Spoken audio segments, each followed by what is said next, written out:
আলমারির গায়ে দেখো।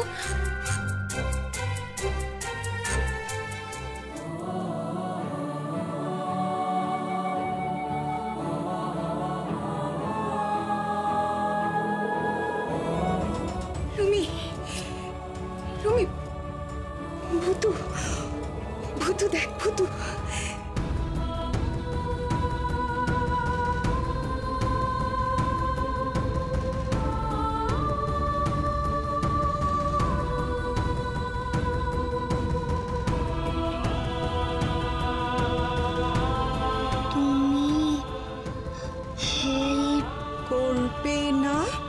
মিষ্টি পিসিকে।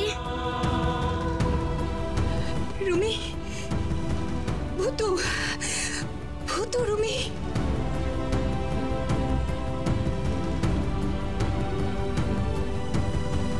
ভূতু, ভূতু, তুই আমার জন্য সত্যি এত ভাবিস?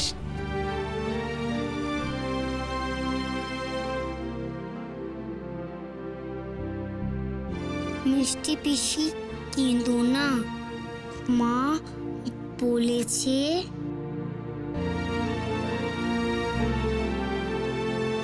কাঁদলে হয় না, নিজেকে হেল্প করতে হয়।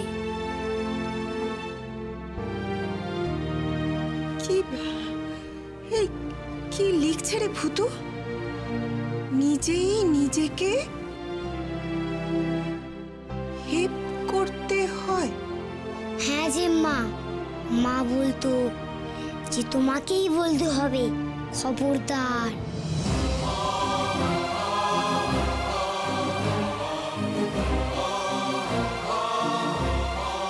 তোমাকেই বলতে হবে, খবরদার।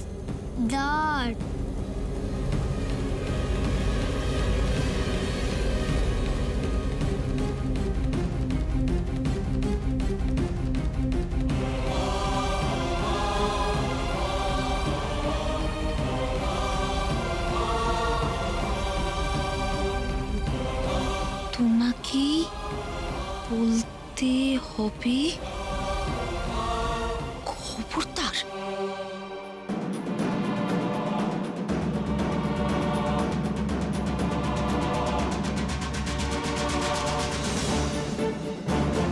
খবরদার কই গো, তোমাদের হলো?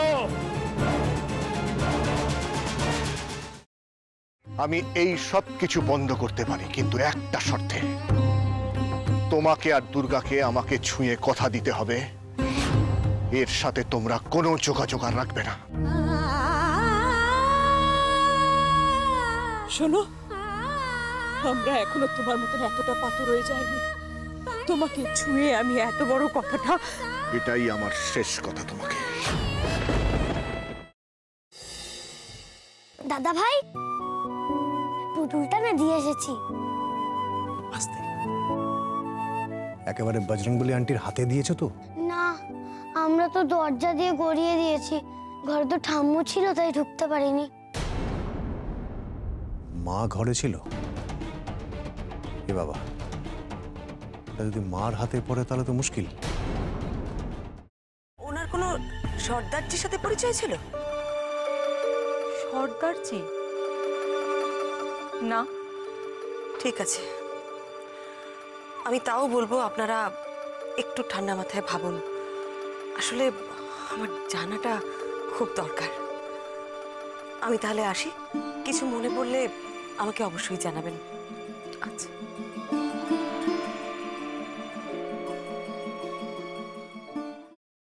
ফ্রাইং প্যানে Emami healthy and tasty refined rice bran oil গরম করে তাতে গোটা কালো সর্ষে আর কারি পাতা ফোড়ন দিয়ে ওর মধ্যে একে একে টমেটো কুচি, বাঁধাকপি বাটা, নুন, হলুদ গুঁড়ো, শুকনো লঙ্কা গুঁড়ো আর সামান্য চিনি দিয়ে ভালো করে কষিয়ে নিয়ে ওই মিশ্রণে কুড়িয়ে বেটে রাখা নারকেল, পাকা লঙ্কা কুচি আর কারি পাতা দিয়ে ভালো করে নাড়াচাড়া করে নামিয়ে নিয়ে নারকেলের স্লাইস, পাকা লঙ্কা স্লাইস আর কারি পাতা দিয়ে সাজিয়ে সার্ভ করুন বাঁধাকপির ঝাল।